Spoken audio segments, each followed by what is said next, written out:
Ya. Bueno, buenas tardes nuevamente. Vamos a partir con la clase de hoy.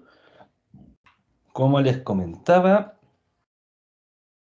en la clase anterior, nosotros ya partimos con lo que es la empleabilidad hidroeléctrica, ¿ya? Y en este caso nosotros ya hemos visto hacia atrás todo cómo está constituido un embalse, cuáles son las obras civiles asociadas, vimos cuáles son específicamente el funcionamiento de una presa, cuáles son los tipos de presa, cuáles son los esfuerzos que se producen sobre una presa, cuáles son las características de otras obras como lo es la taguía, obra de toma, conducción, ¿cierto?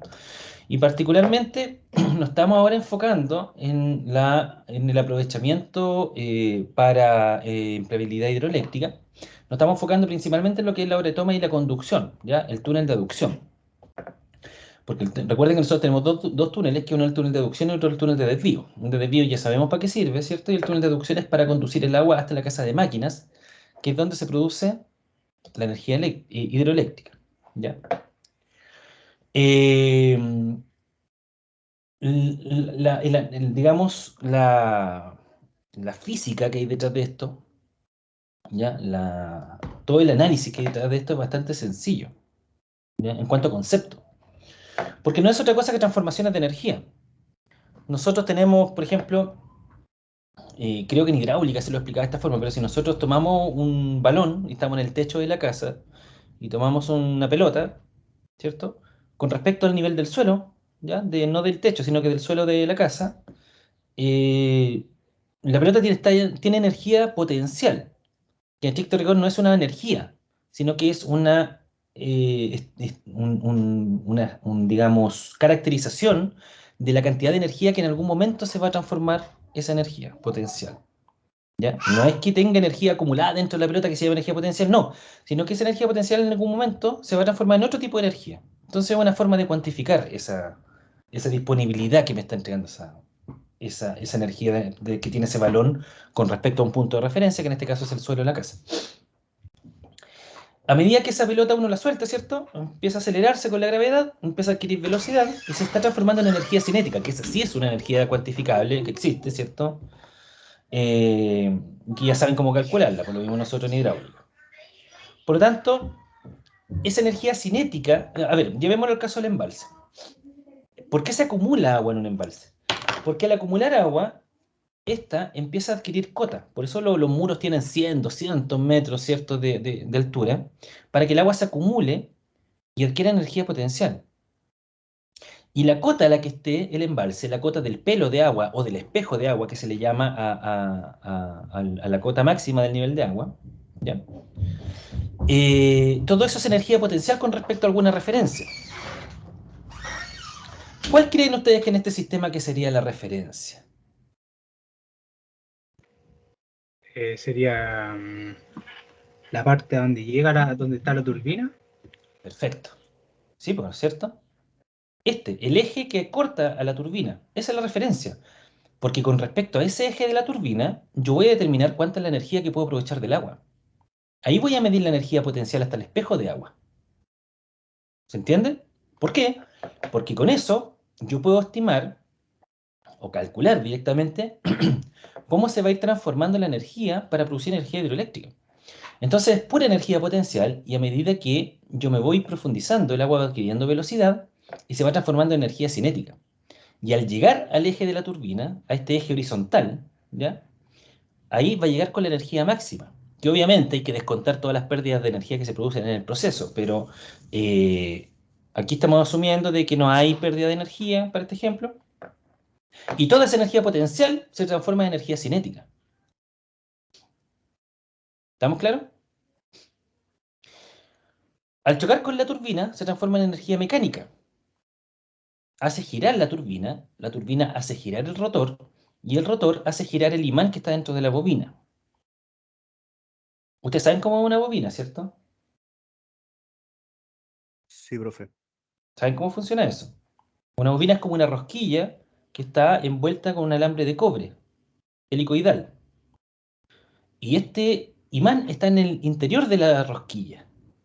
Entonces el imán al girar produce un campo magnético. Y ese campo magnético repele a los electrones.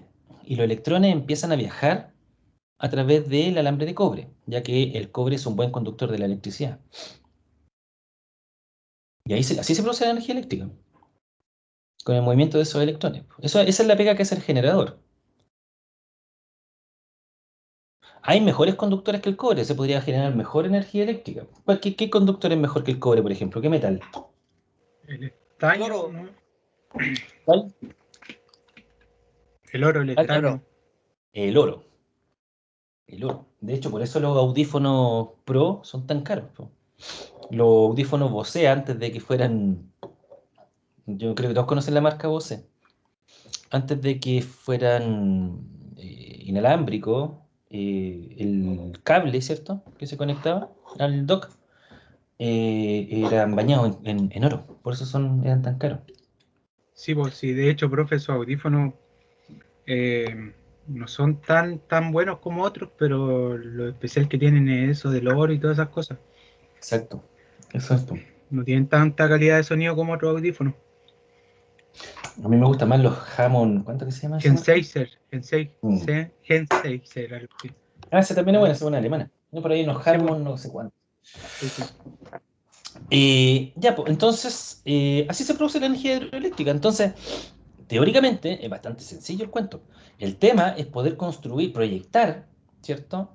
Y construir una obra de esta magnitud. Ahí es donde estamos 15 años construyendo esto en total. 10 años, 15 años. Ahora, ¿qué es el análisis lógico que se desprende de esto? Es que entonces, si yo instalo la turbina a una cuota más baja, o si hago un muro más alto, acumulo mayor energía y puedo generar mayor energía hidroeléctrica. Entonces ahí es cuando yo les decía que todo esto depende de un montón de factores a analizar. O sea, teóricamente es súper sencillo, pero construir un metro más, o acumular, mejor dicho, un metro más de agua, o sea, construir un muro más alto, por ejemplo, un metro más alto y acumular un metro más de agua, no es tan sencilla la decisión así como, oye, pero ya construyamos un metro más, porque cada metro significa cientos de millones de dólares de ingresos. Por lo tanto, mejor construyamos lo más grande, construyamos de 300, de 400, 500 metros de altura. No es tan fácil, pues, o sea, tienen que cumplirse un montón de condiciones geológicas, topográficas, climatológicas, porque recuerden que esto es para acumular agua, y si el clima no me da agua, porque no llueve, ¿de qué me sirve hacer un muro de 1 kilómetro de alto? Si no voy a poder acumular agua, lo que yo quiero. ¿Me van siguiendo? O quizás, ¿de qué me sirve acumular tanta agua si no me la van a comprar la energía? Porque recuerden que esto funciona, a mí me compran la energía. Yo hago funcionar este sistema. Yo acá, antes de llegar a la turbina, yo tengo una compuerta. Aquí está la compuerta, de hecho, en este esquema. Y aquí, si esta compuerta está cerrada, esto no produce energía. Y yo voy a generar energía, ¿cierto? La empresa va a generar energía, digo yo. La empresa va a generar energía en función de lo que le esté comprando el sistema interconectado central. Y ahí se abren compuertas. ¿Por qué? Porque cuando esto empieza a funcionar y empieza a generarse energía hidroeléctrica, no hay una batería gigante que acumule la energía para después venderla. Esto se produce, esto es un proceso que no se puede detener. Solamente o produce o no produce, pero si produce, la energía viaja. Se va hacia donde está, hacia donde la van a repartir. Entonces todo este sistema funciona dependiendo de la demanda. ¿Ya? Vimos el túnel de aducción, el túnel revestido. Les dije, ¿para qué esa manga que se ve ahí, o no esa manga roja que se ve en el techo del túnel? No, profe, yo no me acuerdo por lo menos. ¿A quién se le ocurre que para qué puede ser? Eh,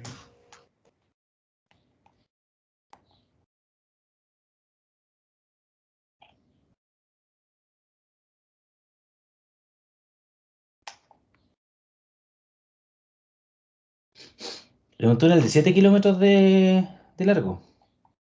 ¿Por qué podría ser esa manguita? es como para transportar cosas rápidamente o nada que ver. Sí, transporta algo. Es como a ver, como una especie de neutro o nada que ver. ¿Neutro? ¿Cómo así? Como, no sé, como una especie de donde llega toda la carga, como No. nada que ver con eso, ¿no? No, ese túnel de partida, ese túnel ahí lo están construyendo. De hecho, ahí se ven los moldajes, se ven los fierros que están para ahí. Esto en algún momento va a estar lleno de agua. No es que aquí uno puede ir caminando. O sea, por este túnel, ¿dónde está el esquema? Acá. Tiene 7.000 metros de largo y un diámetro de 9,2 metros. ¿Ya? Por este túnel viaja el agua de la presa. Este túnel va absolutamente repleto de agua, todo el tiempo. Si está cerrada la válvula, va a estar lleno acá, con agua estancada, no se va a mover. Se abre la válvula y va a empezar a avanzar. Esto es como una tubería de agua potable de las casas. Estas de 3/4 de pulgada, de 1 pulgada, lo mismo, pero tiene de 9 metros 20 de diámetro. Esta cinta que está aquí es para respirar. Como está trabajando la gente, por aquí pasa el oxígeno. ¿Ya? Hay una bomba, unos sopladores en la entrada del túnel que le inyecta oxígeno, porque está hablando de un túnel de 7 kilómetros. Y acá no llega el aire de manera directa. ¿Ya? Entonces hay que inyectarlo y se inyecta con bomba. Y con eso pueden oxigenar todo el túnel para que los trabajadores puedan vivir. La chimenea de equilibrio la vimos, me acuerdo, y quedamos aquí en la obra de toma. Yo les comentaba que esta obra de toma proviene de un río que está aquí superficial, que viene en un túnel de aducción y que aquí esto es el pique, ¿ya? El pique en presión que se llama. El tema es que acá no está en presión, sino que está abierto, cae el agua, adquiere energía cinética y llega luego de manera vertical, no me acuerdo cuántos metros son en esta obra, pero eran como 100 y algo metros. Cae el agua, adquiere energía cinética y luego toma dirección horizontal para llegar a las válvulas y generar energía. ¿Ya? Tipos de turbina, y aquí partimos, ¿cierto? Esto no lo alcanzamos en la clase anterior. Hay tres tipos de turbinas, no recuerdo si lo vimos en hidráulica, que depende, en este caso, del tipo o aprovechamiento energético, dependiendo de las condiciones del embalse, si es que es embalse, o si es que es central de paso, o puede ser incluso una combinación de ambas. Un embalse ya tenemos claro lo que es. ¿Y qué es una central de paso? ¿A alguien se le ocurre? Como algo que está entre dos embalses, ¿o no? No.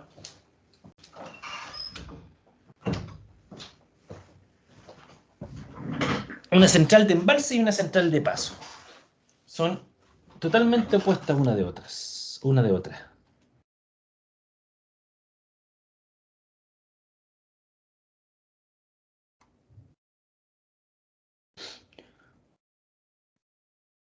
¿Nunca han escuchado el concepto de central de paso? No acumula agua. Exacto. No acumula agua. El embalse acumula agua con el muro. La central de paso no la acumula. ¿Ya? Por eso se llama de paso. El embalse se genera para acumular agua, aumenta la cota del nivel del agua y con eso adquiere energía potencial que después se transforma en energía cinética y ya sabemos lo que sigue, energía mecánica, energía eléctrica. Entonces, ¿por qué la central de paso no embalsa? ¿Cuál es la función que tiene a diferencia de la de embalse? Si la de embalse es para acumular agua y que gane cota y con eso después adquiere mayor energía potencial y se transforma en energía cinética. ¿Cuál es la diferencia entonces con la energía, con la central de paso? ¿Cómo la definirían la central de paso en función de eso?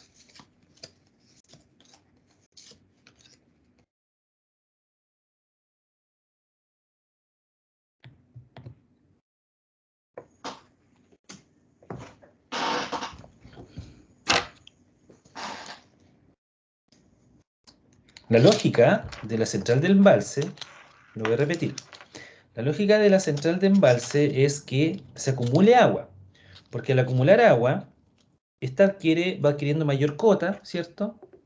Y con eso va adquiriendo mayor energía potencial. Pero la turbina lo que aprovecha en este caso del agua es la energía cinética, ¿cierto? El embalse acumula agua, obteniendo mayor energía potencial que después se transforma en energía cinética. Y la energía cinética es la que va a hacer la magia con la turbina, la va a mover para generar energía hidroeléctrica. Entonces la central de paso, ¿por qué no acumula agua?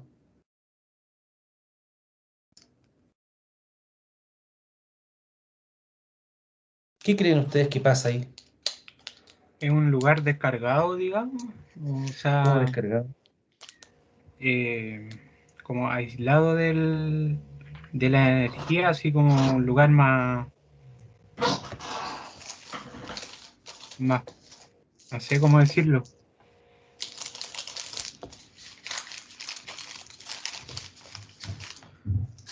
Repito, la central de embalse embalsa agua para que adquiera mayor cota, adquiere mayor energía potencial, y luego eso se transforma en energía cinética, porque la turbina aprovecha la energía cinética del agua. Entonces, la central de embalse, ¿por qué no necesita acumular agua? ¿Por qué no necesita que adquiera cota el agua? ¿Por qué no necesita embalsar?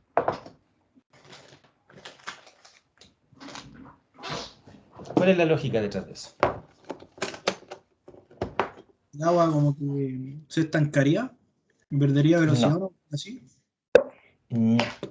Profe, ¿no es donde se ¿Mm? genera la energía o no? Mira, a ver, espérame. Déjenme dibujemos. A ver, déjenme ir a buscar la pizarra. Un segundo que no sé dónde está.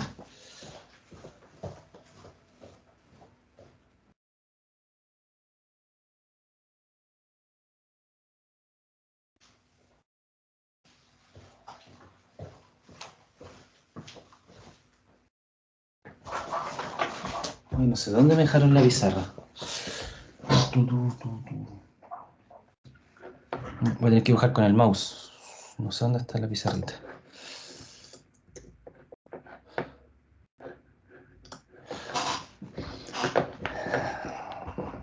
A ver, la central de embalse, la lógica.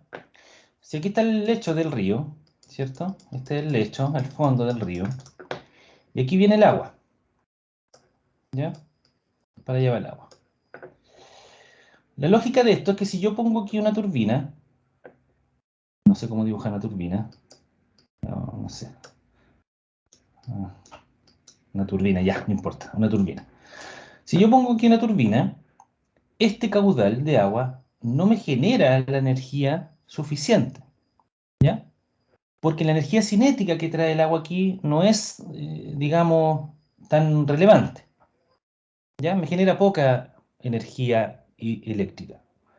Por lo tanto, lo que yo necesito es cerrarle el paso a ese caudal con un muro, tal que se acumule el agua, ¿ya?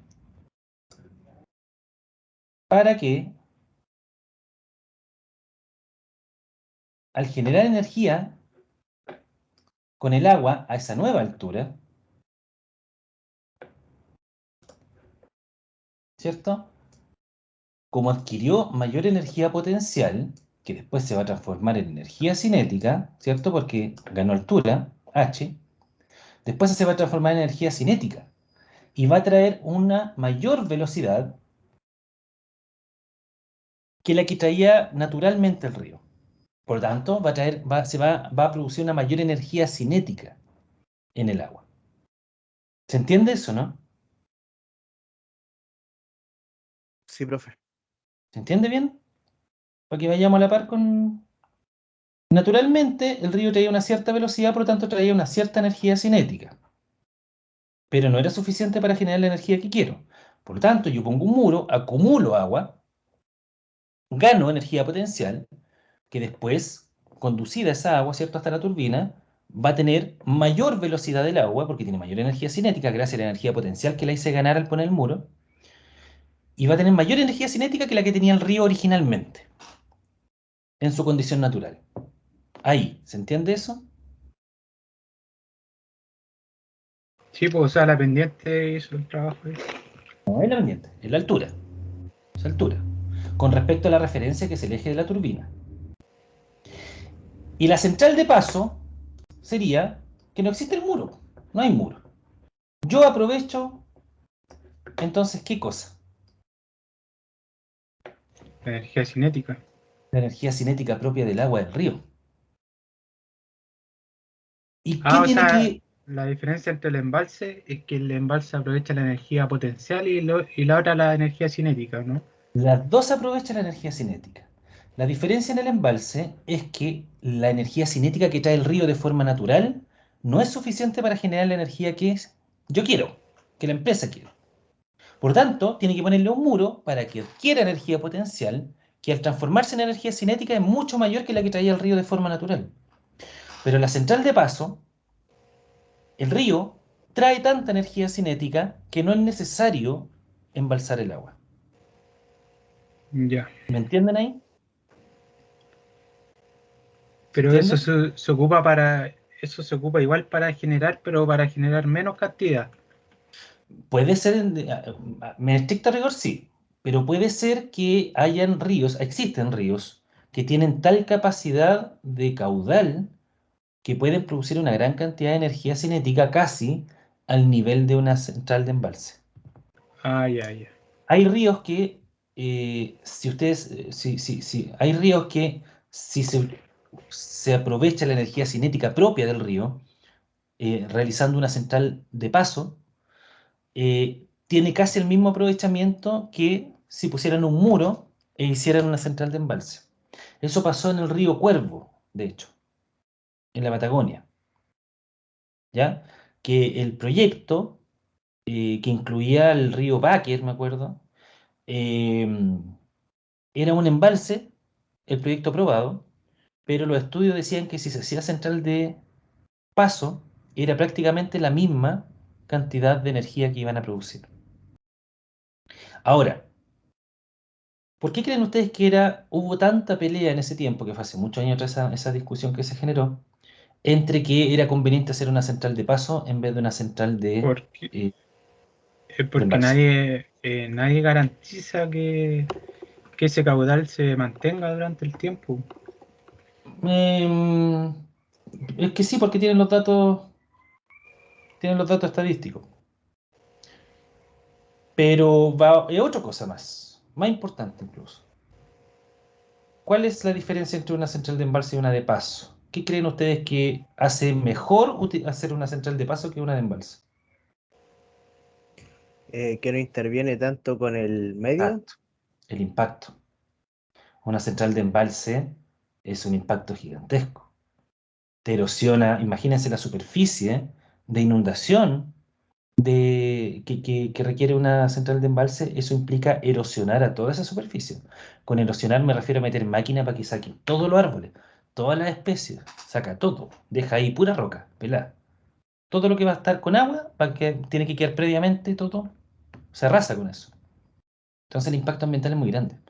En cambio, una central de paso está ahí aprovechando la misma energía del agua nomás, po. ¿Sí? ¿Me siguen? Esa es la gran diferencia. Pero efectivamente, como bien dijo Emilio, generalmente las centrales de paso generan menos energía que las centrales de embalse. Entonces, les explico esto porque aquí es de donde se desprende el tipo de turbina que se utiliza. La turbina Kaplan, principalmente en condiciones de baja diferencia de cota entre el eje de entrada a la turbina y el espejo de agua, ¿ya? O sea, no necesita embalsar agua, ¿ya? Por lo tanto, si no necesita embalsar agua, significa que aprovecha la energía cinética de grandes caudales de incorporación.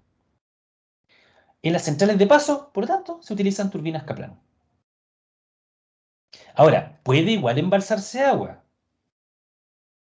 pero no son embalses de cota de 200 metros de altura, ¿ya? Son embalses más chicos, más pequeñitos, como lagos, por ejemplo.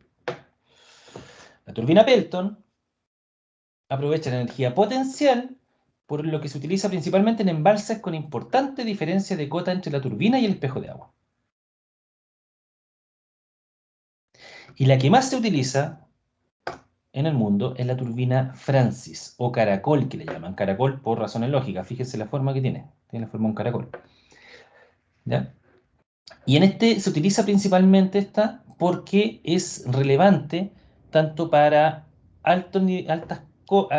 tanto para aprovechamiento de la cota del agua como para el aprovechamiento de la energía cinética propia que trae. ¿Ya? Y tiene que ver un poco con la forma en que tiene. Esta turbina es gigantesca, o sea, una persona aquí yo creo que no llega ni a la base de esta turbina, son súper grandes. Y por la forma que tienen sus alaves, permite el aprovechamiento tanto de energía cinética como de energía de presión, que proviene, en este caso, de la conducción. ¿Ya? Aquí tenemos una turbina Francis. Aquí ya estaba instalada la turbina, que está acá. En esta parte, en este cilindro que se ve aquí, está instalada la turbina.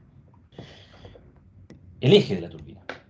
Y este tubo que se ve aquí es el túnel de aducción. Aquí llega el túnel de aducción. O sea, ese túnel de 7 kilómetros que vimos anteriormente llega aquí, el agua. Y fíjense que tiene la forma aquí de un caracol para poder choca el agua contra las aspas de la vez de la turbina y la hace girar. Y de aquí hacia arriba sale el rotor, ¿ya? Que después, más arriba, está el generador.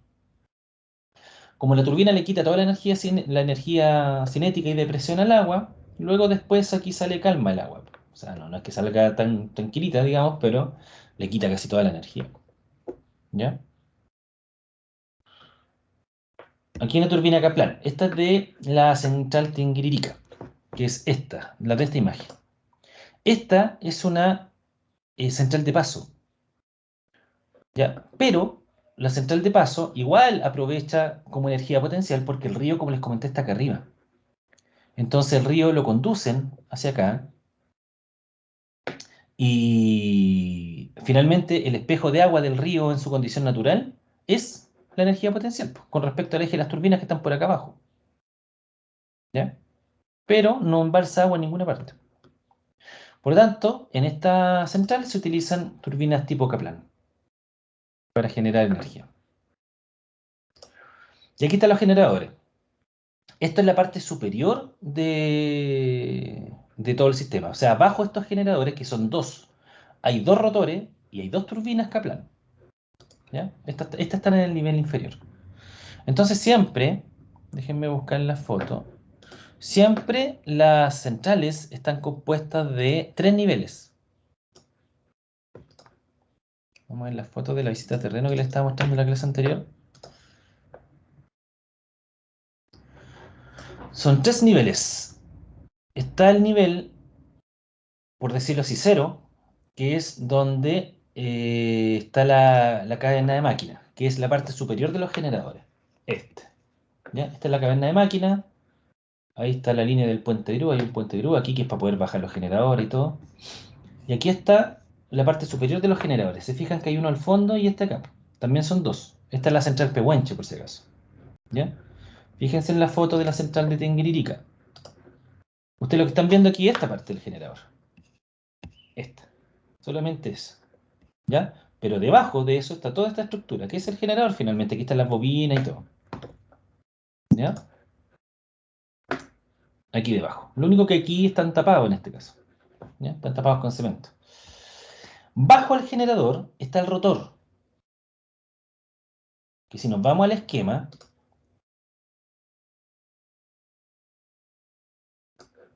¿cierto? Ahí está el generador. Ahí está el rotor.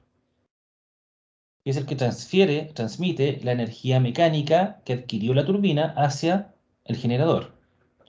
El rotor sería este. ¿Ese es el nivel 1, profe? Este es el nivel claro. O sea, hablemos, digamos, nivel 0. ¿Ya? Ah, no, pero el otro, el del Del rotor, rotor, nivel 1, ¿o claro. no? Debajo, no, es el 2. Debajo de este piso de la cadena de máquina está el nivel -1, que es el nivel donde están los generadores. Que bueno, no tengo fotos porque obviamente no se puede entrar, pues si ahí está generándose energía eléctrica, entonces no se puede entrar a los generadores y están cubiertos por hormigón. Tampoco se podría aunque quisiera. Aquí está el rotor. Aquí esta foto está sacada de abajo para arriba, ahí se ve un casco. De abajo para arriba está el generador. Y arriba del generador está la caverna de máquinas, que es la que vimos nosotros recién, ¿cierto? En la otra foto, que es esto. ¿Ya? Entonces está el nivel 0, el nivel -1 es el generador, el nivel -2 es el rotor. Esta cuestión está girando a no sé cuántas revoluciones por... No, porque estas son las revoluciones de la turbina. Ven, aquí se puede ver bien el esquema. Esta es la caverna de máquina, aquí en la parte superior. -1 está el generador, -2 está el rotor y -3 está la turbina. Entonces aquí nosotros estamos en el -2. Este es el rotor. Y aquí está sacando una foto hacia abajo. Y aquí debajo de este rotor está la turbina. Aquí el ruido es insoportable porque piensen que está pasando miles de caudales por segundo de agua, ya que están haciendo girar esta turbina, y el rotor este mete un montón de ruido también. ¿Ya? Este es el esquema de esta planta, de la planta Pehuenche. Así funciona. Agua embalsada, entra, hace girar a la turbina, ¿cierto? La transmite y aquí está la potencia que se está generando. ¿Se acuerdan que en hidráulica nosotros aprendimos a calcular potencia? Es exactamente el mismo proceso. Aquí, con tener la cota del agua, inmediatamente uno puede saber, ¿cierto? En este caso la empresa sabe inmediatamente, con la cota a la que está el agua, puede saber cuánta energía va a producir. Con lo que aprendieron en hidráulica, tal cual. Se produce la energía, aquí estaban produciendo 214 megawatts de potencia. Recuerden que mega es por 10 elevado a 6 watts. 214 megawatts y se genera la energía y se va al tendido eléctrico y se va al sistema interconectado. ¿Ya? No sé qué otra foto de interés puede haber acá. No, esa no. Ahí están las válvulas. Pues estas son en este caso no tiene compuertas como la Pehuenche. La Pehuenche es con compuertas. Aquí es con válvulas de corte. Estas son las válvulas. Son como una llave común y corriente de agua. ¿Ya? Se cierra, se abre y permite el paso del agua. Son válvulas de bola, esta parece.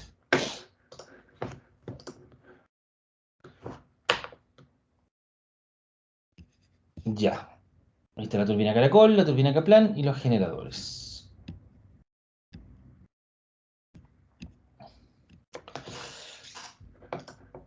Obviamente, lo principal de una presa es poder resistir, como lo comentamos en alguna clase anteriormente, poder resistir todos los esfuerzos que genera el agua sobre ella.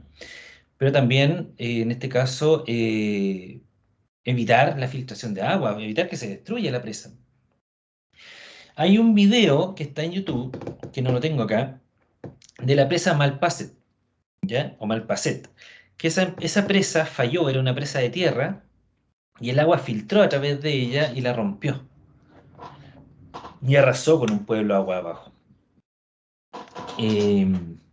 Búsquenlo, porque muestra un caso, bueno, es antiguo el caso, pero muestra un caso real de lo que sucedió con una presa que falló. No lo tengo acá el video. Hasta ahí vamos a ver presas y ahora nos vamos a meter en la parte ya más técnica de esto.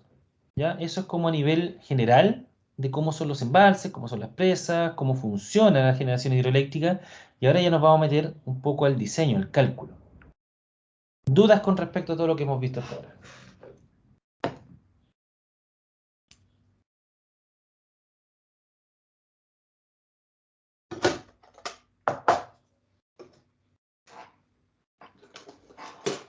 Chicos, No, por mi ¿estamos parte, claros? profe.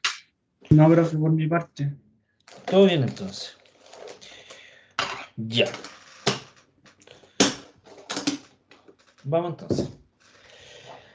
Ya sabemos, ¿cierto?, que las obras, más o menos hemos hecho un recorrido sobre que todo esto es un análisis de oferta-demanda. ¿Ya? Tenemos una oferta hídrica, tenemos una demanda de energía eléctrica, pero no solamente hay demandas de energía, también hay demandas de agua para riego o para consumo, o para los tres casos. ¿Ya? Puede ser para consumo, para más energía eléctrica, más riego. Puede darse un sinfín de configuraciones. Por lo tanto, la pregunta de cajón es cómo dimensionar, ¿ya? ¿Cómo lo hacemos? Y para poder determinar cuánta agua requiero para satisfacer mi demanda, necesito hacer un balance hídrico o balance de masas que se denomina. Necesito determinar de forma independiente la oferta y la demanda y hacer un balance entre ambas para identificar qué necesito construir y de qué magnitud necesito construir. ¿De qué tamaño tienen que ser las obras? ¿Me siguen? En función de eso, de ese balance de masas, se va a definir qué puedo hacer y dónde puedo hacerlo, dónde voy a emplazar el proyecto, qué cuenca me entrega las características que yo requiero para poder construir esto. ¿Ya? Y cuando hablo de emplazar, tiene que ver con las distintas alternativas que voy a tener para construir. O sea, no es que las empresas decidan ir y destruir un santuario de la naturaleza para construir una central hidroeléctrica porque les tincó. Eso lo hacen o lo intentan hacer porque ese punto donde está lamentablemente ese santuario es el mejor para construir una central en función de los requerimientos de la demanda y lo que ellos quieren vender. ¿Ya? No, esto no es, digamos, a tincar, no es que ellos digan, ah, no, construyamos una presa de tales características en tal punto. Hay que analizarlo. Y eso es en función de la demanda, y en función de la demanda, tengo que analizar la oferta. Y dependiendo de la oferta, yo voy a saber específicamente dónde puedo construir mi proyecto, ¿cierto? Porque si lo construyo, por ejemplo, acá pues, tengo la alternativa de construirlo acá en el Maule, o tengo la posibilidad de construirlo en la Patagonia. La diferencia es que tengo una distancia que recorrer, por lo tanto mi proyecto lógicamente va a ser más caro allá. Por mucho que genere la misma cantidad de energía, va a ser mucho más caro construirlo allá que acá, por la distancia que tengo que transmitir la energía. ¿Me van siguiendo? Entonces,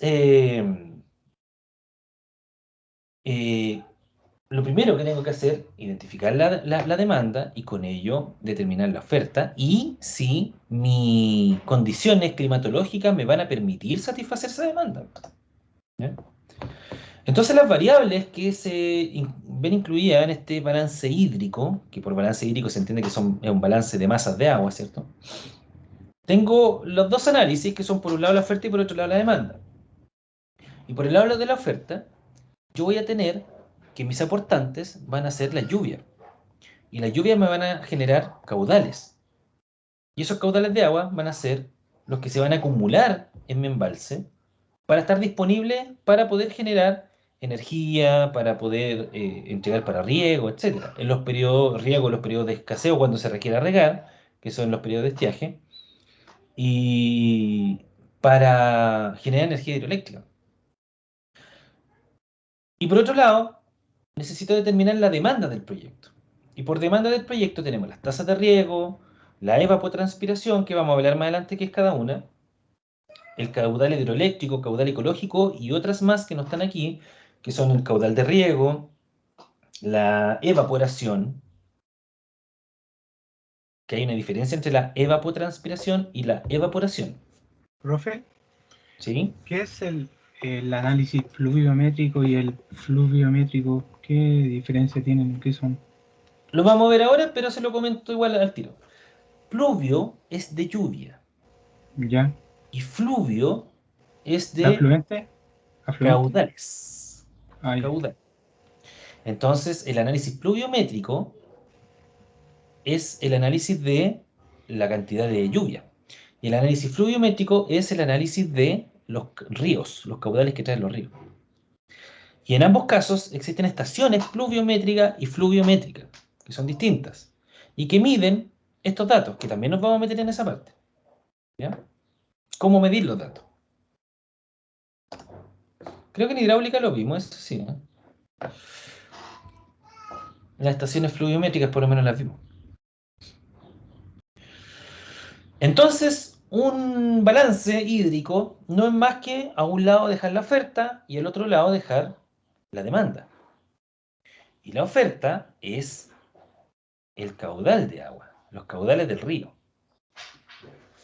Y la demanda, aquí está expresada, ¿cierto? Algunas de las variables de la demanda, faltan otras, y que son el caudal ecológico, el caudal de evaporación, el caudal hidroeléctrico, el caudal de riego. Aquí estamos considerando de que este embalse, ¿ya? Este ejemplo de embalse tiene generación hidroeléctrica y generación de agua para riego. ¿Ya? Entonces nosotros estamos considerando, como les digo, el afluente, que son los caudales, como oferta, y la demanda, que son todas estas variables. Ahora fíjense que aquí aparecen como volumen, no aparecen como caudal. ¿Cierto?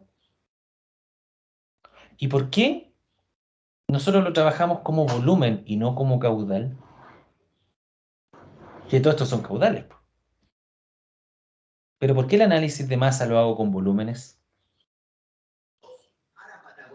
Por la cantidad de que tiene que retener ¿cómo se llama? La presa, una cosa así.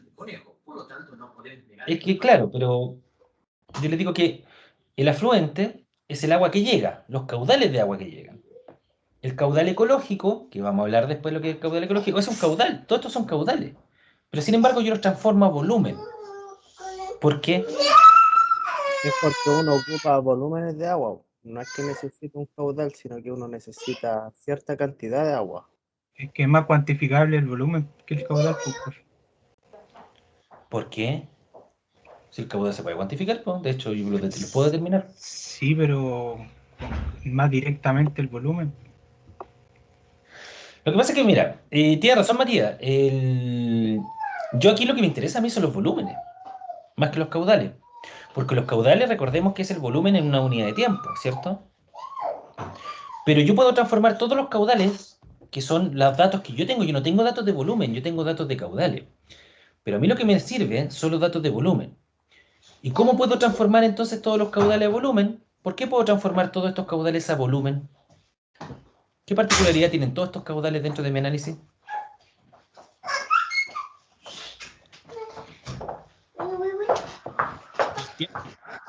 El tiempo.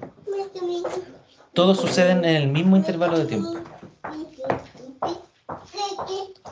Es lógico, pues si yo estoy analizando la oferta, estoy analizando la demanda, ¿cierto? Para mi embalse, porque yo aquí lo que me va a permitir este balance es determinar el tamaño de mis obras, el tamaño del muro, el tamaño de todo. Yo con esto yo calculo qué dimensionamiento tiene que tener mi embalse. ¿Por qué? Porque son volúmenes, po. Y yo lo que necesito es determinar qué volumen tiene que tener mi embalse. ¿Cuánta agua necesita acumular mi embalse para cumplir con este balance? Eso es lo que yo necesito determinar. Y ese es el volumen inicial. Ese es el dato que yo necesito determinar. El volumen de agua acumulada. Y eso es en función del balance oferta-demanda. Y lo particular es que, lógicamente, todo este balance sucede en el mismo intervalo de tiempo. Si yo analizo esto mes a mes, son 31 días o 30 días o 28 días dependiendo del mes. Es exactamente el mismo intervalo de tiempo y el caudal es volumen por tiempo, por lo tanto puedo transformar los caudales en volumen de agua. O sea, si yo tengo un caudal en un río de 1 metro cubo por segundo, ¿cuánto volumen voy a tener en 10 segundos? 10. 10 metros cubos. ¿Sí o no? Y si mi caudal de riego es de 0,5 metros por segundo, en esos 10 segundos, ¿cierto? En riego se me fueron 5 metros cubos por segundo. Por tanto, ya me quedan se me fueron 5 metros de cubo de agua. Por tanto, de los 10 iniciales ya me quedan 5 disponibles para las otras cosas, ¿cierto? Para las otras variables, para generación hidroeléctrica, para evaporación y para caudal ecológico. Ahora, el balance de masas se realiza mes a mes. Yo hago el análisis con los datos que tengo disponibles, ya con todo el registro de datos históricos que tengo de caudales de mi estación fluviométrica. ¿Ya? Vamos a partir por analizar qué es el afluente, qué son los caudales. Vamos a partir por esto. Me parece que... Déjenme ver, parece que ya no las tengo aquí. Déjenme buscarlas porque quiero mostrarles algo. A ver. Ya, miren, vamos a avanzar primero antes de meternos en esa parte. El balance hídrico permite determinar el volumen que debe poseer el embalse para satisfacer la demanda solicitante del sistema bajo la oferta que éste es capaz de entregar. O sea, la demanda es la generación hidroeléctrica, el riego y otras condiciones que se tienen que dar, ¿cierto?, para satisfacer la demanda, que es la evaporación, el caudal ecológico, la evapotranspiración. ¿Qué creen ustedes que es el caudal ecológico? Que creo que ya se los dije.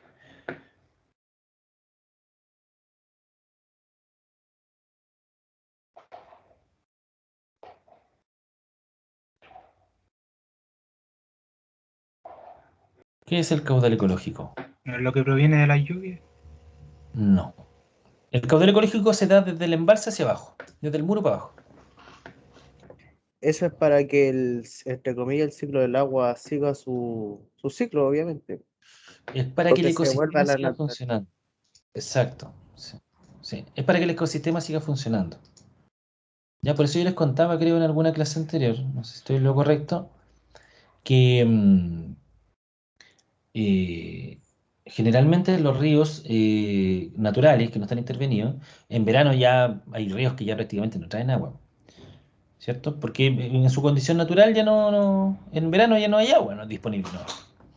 Pero al instalar un embalse, el caudal se regula, porque obviamente el embalse, como tiene agua acumulada, puede entregarle agua al ecosistema de manera natural,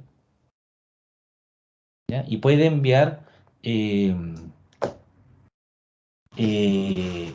un cierto caudal que se le llama caudal ecológico de manera constante durante todo el año, ¿ya? Y la idea de eso es que el ecosistema pueda seguir existiendo aguas abajo, aun cuando de manera natural de repente no hay agua.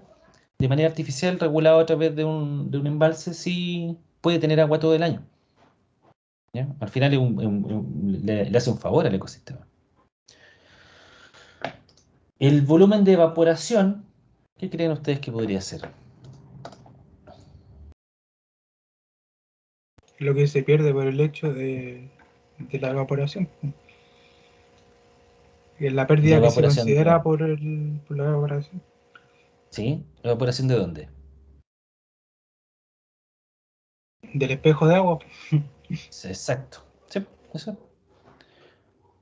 Del espejo de agua. El agua que se embalsa genera un espejo de agua, ¿cierto? Agua que está acumulada.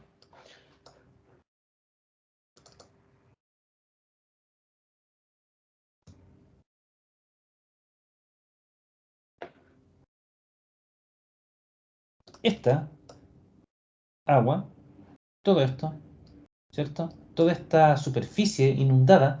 ¿Se acuerdan que antes les comentaba el tema de la erosión de un embalse? Miren, aquí está. Todo esto está erosionado.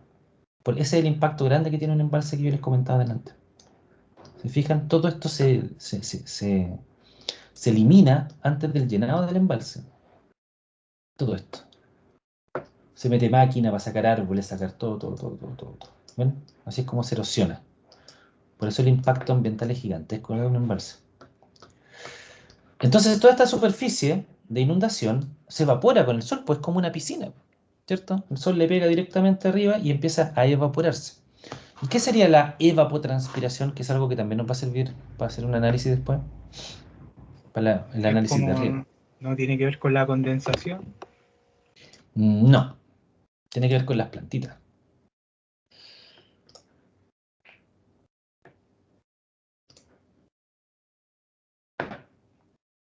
¿Qué podrá hacer? Lo que se pierde por tema de fotosíntesis puede ser. Es por el sol que le pega a las plantas. Y las plantas transpiran. Entonces, si yo estoy calculando cuánto es el agua que necesito para regar, tengo que considerar también cuánto transpiran esas plantas, porque esa es agua que se pierde.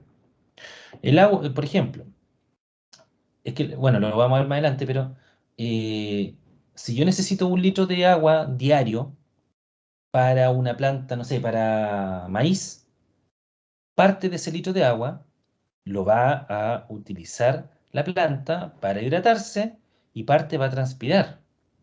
Se va a perder al ambiente. ¿Ya? Y eso lógicamente también se calcula. El agua que se va a perder por la transpiración de las plantas. Porque se tiene que considerar para lo que le va a entregar en este caso el sistema, el embalse a esas plantas. Si todo esto se calcula, la demanda se calcula completita.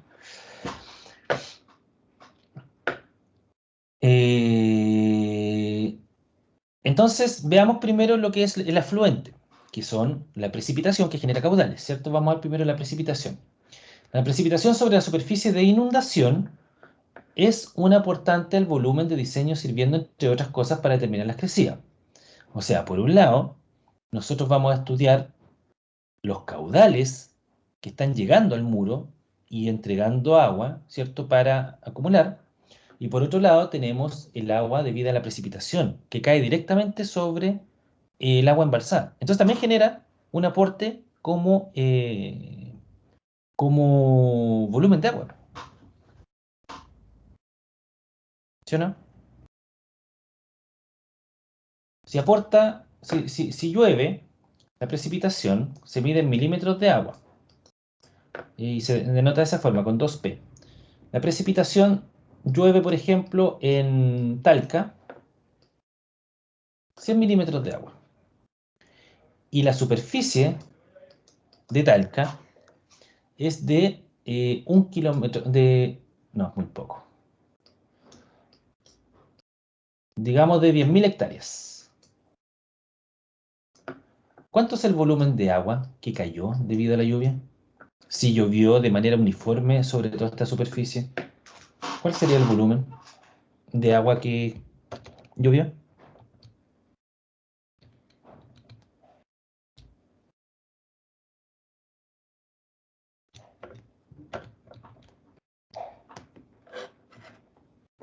¿En metros cubos?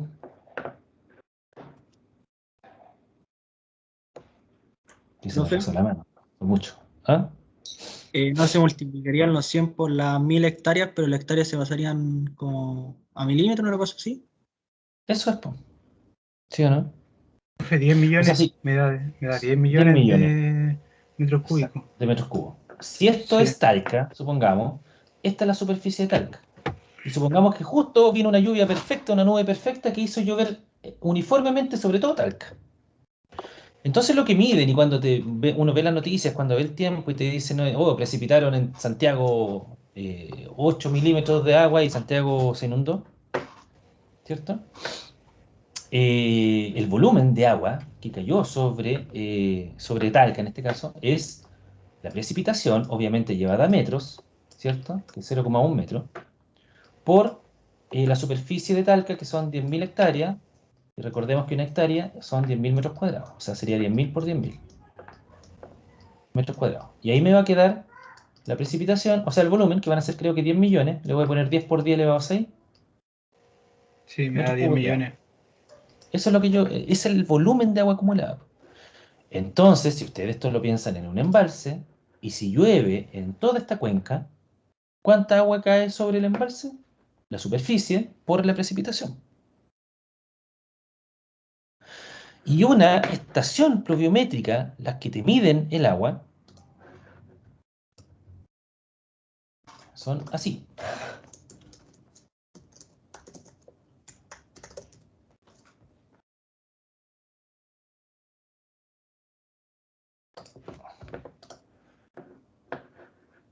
Así es una estación pluviométrica. Ustedes tienen una en la universidad. Está por ahí en las canchas de fútbol. ¿Cómo le llaman ahí eso? A los búnkers, ¿o no? Que están ahí atrás. Creo que le llaman los búnkers. Los búnkers que hay ahí atrás. Y son así. Es un tarrito que tiene esta especie de conducción, ¿cierto? Que es como un embudo, que es dorado. El agua cae sobre él, y fíjense que aquí se va reduciendo hasta que cae aquí un pequeño hilo de agua que va registrando en el interior aquí hay una especie de medidor, ¿ya? Que recibe ese hilo de agua y que está calibrado para medir cuánta de esa agua que cae sobre él es 1 milímetro de agua. Y va registrando esa información en un instrumento que se llama Data Logger, que no es que otra cosa que un instrumento que va guardando información nomás. ¿Ya? Bueno, estos son más nuevos, yo conocía unos que eran más arcaicos. Han cambiado harta la tecnología. Pero es un instrumento, estaciones, a ver si, pluviométricas. No sale nada específico. ¿Ya? Pero ahí en esa cajita que se ve ahí, está el data logger, está un instrumento de este tipo, ¿ya? Tiene de Profe, cualquiera de estos, lo mismo. Y va registrando la información, y la registra con hora y fecha. Entonces te especifica, aquí si llueve, por ejemplo, hoy día que estamos a 22 de octubre, ¿cierto? Llueve 3 milímetros, caen 3 milímetros de agua, se registra en el data logger que el día 3 del 10 del año 2021 cayó 3 milímetros de agua. Y te lo registra lógicamente en intervalos de tiempo. Generalmente los intervalos que se manejan son de 8 a 8. A las 8 de la mañana parte el día 22 de octubre. profe, Registra la lluvia que cayó, dame un segundito. Registra la sí. lluvia que cayó y a las 7:59 de la mañana deja de registrar el día 22 de octubre y pasa a ser 23 de octubre a las 8 de la mañana.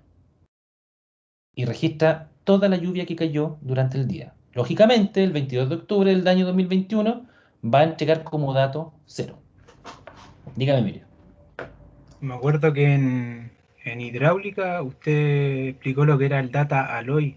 ¿Es lo mismo o no? No, no, Data Logger. No, lo entendí mal. Data Logger se llama.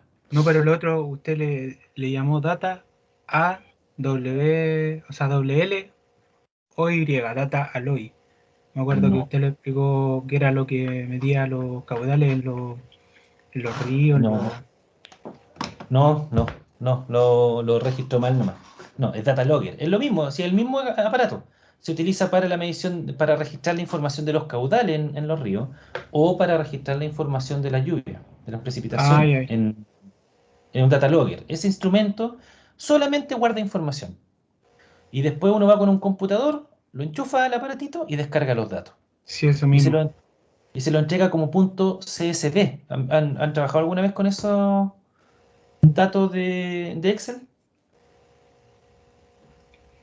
Centímetro, ¿qué No, más es? punto CSV. En vez de punto .exe es punto CSV. Miren, yo les voy a bajar un archivo punto CSV para que vean cómo son. Dame un segundo. Por ejemplo, yo a ustedes, la información de ustedes como alumnos, los puedo descargar como archivo punto CSV. Pero es un archivo que se exporta a los programas estos de AutoCAD y todo esto, ¿o nada que ver? Exacto, sí. Sí, creo que Ahí, ahí el yo profe descargué. de topografía lo- una vez nos hizo usar uno de esos. Ahí está, pues, ¿ve? Aquí están los participantes de este curso punto .csv que se abre en Excel y te entrega en este formato los datos de lluvia, de caudales, dependiendo para qué se utilizó. No, así no. Tengo que abrirlo con Excel. Ahí. Acá está. Así te entrega los datos. Todo apiñado ahí con toda la información. ¿Ves? Entonces uno después tiene que separarlo. Aquí lógicamente sale día, hora y el registro. ¿Ya? Y esto lo registra día por día. Pues, está separado día por día toda la información. Es un archivo CSV. Así te lo entrega el datalog en la información. ¿Ya? Otra función de determinar la precipitación es que permite determinar caudales en cuencas sin datos fluviométricos, mediante ecuaciones provenientes de métodos estadísticos de análisis de las cuencas chilenas. Para poder determinar la oferta de agua, nosotros necesitamos sí o sí los datos de caudales de los ríos. Si no tenemos los datos de caudales de los ríos, existen métodos de cálculo para poder determinar los supuestos datos de caudal a través de la precipitación. O sea, yo determino la oferta con los datos de caudal, si es que los tengo, y si no los tengo, con los datos de precipitación. ¿Se entiende?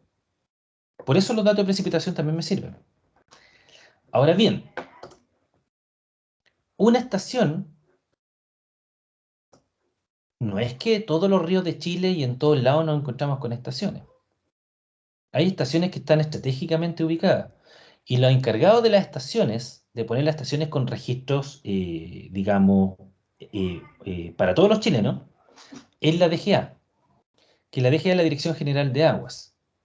Y ella, en su página, te entrega la posibilidad de descargar datos. ¿Ya? Y de hecho yo aquí tengo todas las estaciones de la DGA. ¿Ya? Por ejemplo, revisemos las estaciones meteorológicas, que las estaciones meteorológicas son las estaciones de precipitación, de lluvia. Y están por región, y marcamos la región, y me va a mostrar dónde están las estaciones pluviométricas. Aquí están todas las estaciones pluviométricas instaladas en la séptima región. ¿Ya? Por ejemplo, podemos abrir las de la octava región. Ahí están. O sea, todos estos puntos son... ¿Dónde está? Espérame. Todos esos puntos son estas cositas. Que tienen un panel solar, que tienen un data logger ahí para registrar la información y que tienen este aparato que es el que recibe la lluvia. Todos estos puntos. Y obviamente, ¿dónde está Talca? Quita Talquita. En Talca hay dos. Y una la tienen ustedes. Y está ahí en las canchas de fútbol. ¿Ven? La tenemos ¿Y la otra nosotros. lotaron, no? Soy de la universidad. Yo también soy de la universidad. La tenemos ¿La nosotros. otra dónde? ¿Dónde está la No, no otra, está profe? caudal. Aparece acá. Pero dudo que esté ahí. Yo creo que está mal referenciado. Por eso les decía que acá están los búnkers. Acá atrás, al fondo. No, pues está por acá la estación. Yo diría que está por aquí. ¿Ya? Todas son estaciones pluviométricas. Entonces fíjense que siempre obviamente estas estaciones están cercanas a algún río, po, ¿cierto? Porque a mí lo que me interesa es la lluvia que está cayendo en el río. Aquí tenemos una estación, que es la estación Vilches. Fíjense que siempre están en sectores bien... que no tienen mucha vegetación alrededor, porque la idea es que la lluvia no sufra interrupción, que caiga en un árbol y que no caiga el tarrito, ¿cierto?, que acumula el agua por culpa de que cayó en algún árbol cercano, las lomas. ¿Ven? También está al lado un río. Aquí está el Estero del Roble. Guapi. También está cerca de cuerpos de agua. Aquí hay un río, un canal, y aquí hay otro. El Durazno. Aquí también hay canales. Esto se nota al tiro que son canales de riego. Y si quiero los datos, las estaciones fluviométricas. A ver, terminemos primero con las pluviométricas. El análisis pluviométrico lo que me permite es caracterizar el régimen de precipitaciones de la zona. ¿Ya? Que vamos a ver después qué significa eso, pero lógicamente la caracterización de un régimen de precipitaciones quiere decir cuando llueve. ¿Ya? O sea, si llueve más en invierno, o en primavera, o en otoño. ¿Ya? Porque aunque no lo crean, hay sectores donde llueve más en otoño que en invierno. Entonces, si yo quiero analizar estos datos, la DGA, la Dirección General de Agua, si yo me voy a una estación, estos son los datos que me va a entregar. Esta estación es la estación Caracol, que está en el río Itata. ¿Ya? Busquemos la estación Caracol aquí. Nos vamos a la octava región. Cerro La Gloria. Ahí está la Caracol, apareció el tiro. Esa es la estación Caracol. ¿Ya? Ahí está la estación Caracol. Fíjense que está también cerca del río. Ya está el río Ñuble. Y si yo pincho acá esto, me entrega la información de la estación. Y yo cuando voy a la página de la Dirección General de Agua para descargar esta información, yo ingreso este código. Fíjense, 0810-5004K. Código 0810-5004K.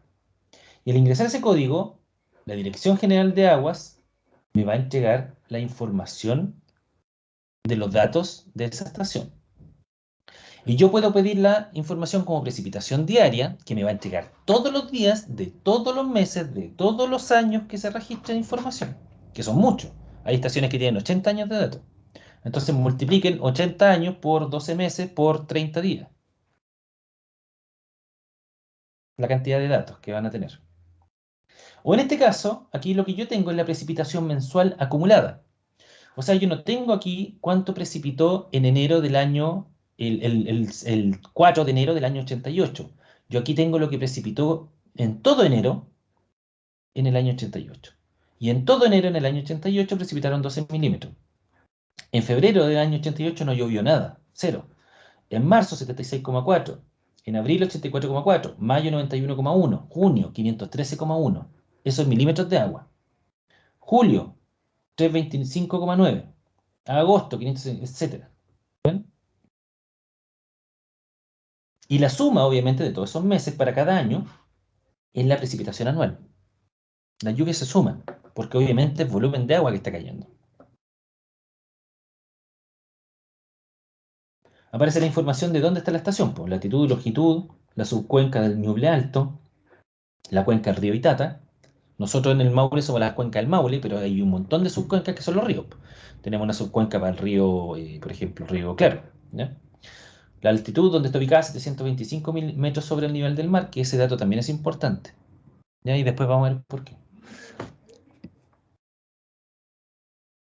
El análisis que se debe realizar es totalizar anualmente los datos de precipitación para saber cuánto precipita anualmente en la zona de emplazamiento del embalse. Lo que nosotros queremos saber es anualmente cuánto llueve sobre el embalse, porque con esa información nos va a permitir, ¿cierto?, estimar cómo se comportan las crecidas o cómo se comportan los caudales de agua. Profe, ¿Sí? pero para eso hay algún parámetro, porque, por ejemplo, si uno hace la probabilidad de los últimos 5 años, no va a ser tan exacto como para los años siguientes, po. O sea, Uno, cuando no se sé, hace... hay algo que dice que son 10 años o 5, no sé, o más.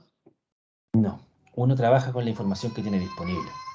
¿Ya? Si tienes 5 años de datos, trabajáis con 5 años de datos. Si tenéis 80 años de datos, trabajáis con 80 años de datos. Lógicamente, mientras más años de datos que tenga, va a ser mejor o más exacto, preciso, el diseño que estáis haciendo. ¿Cierto? Pero tenéis que trabajar con lo que tengáis a mano nomás. Ya comprendo. Ahora muchas empresas ponen sus propias estaciones. Estas son las estaciones públicas, entre comillas, por así decirlo. Pero muchas empresas hidroeléctricas ponen sus propias estaciones. Pero al final medirán 5 años de datos con suerte. Si esto es una inversión súper a largo plazo, o sea, estamos hablando de que una empresa que quiere armar un embalse está estudiando recién si es que conviene o no ese sector para hacer una embalse 10 años antes. Antes de ponerse a hacer cualquier diseño de ingeniería y cualquier cosa, está tomando datos antes, para ver si hay agua. Estos son proyectos a muy largo plazo. ¿Ya?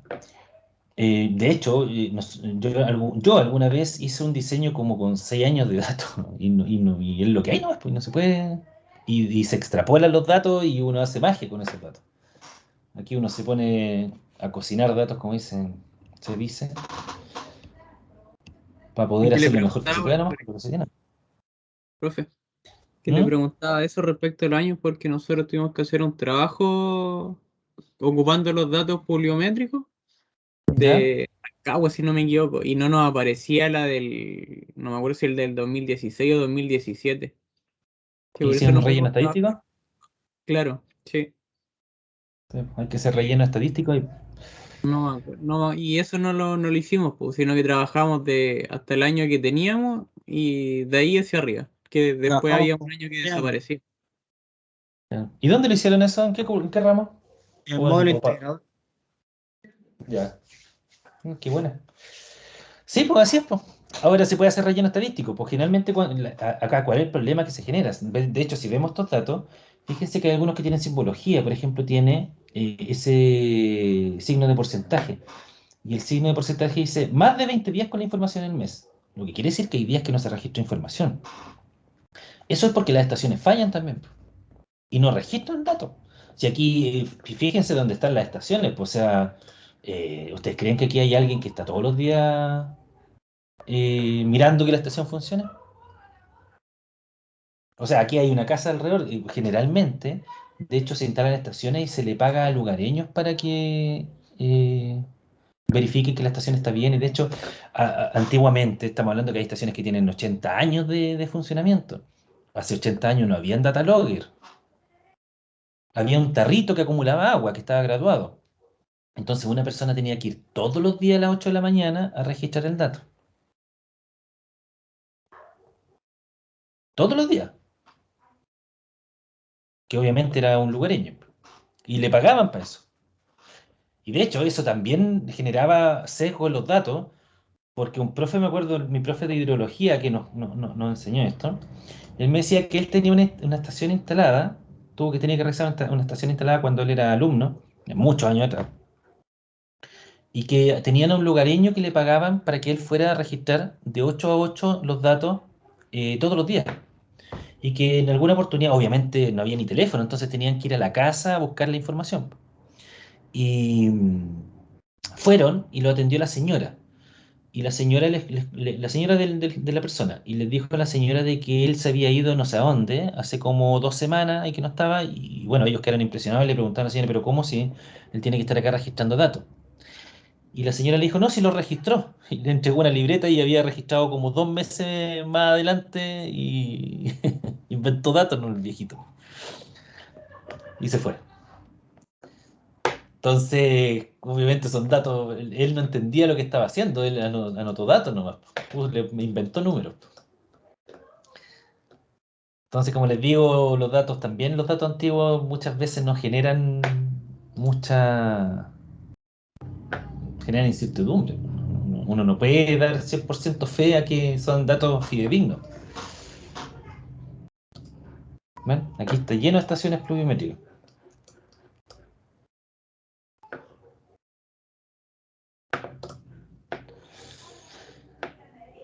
Eso, vamos a dejar el análisis pluviométrico para el día lunes, porque ya estamos en la hora. Chicos, ¿alguna duda con esto?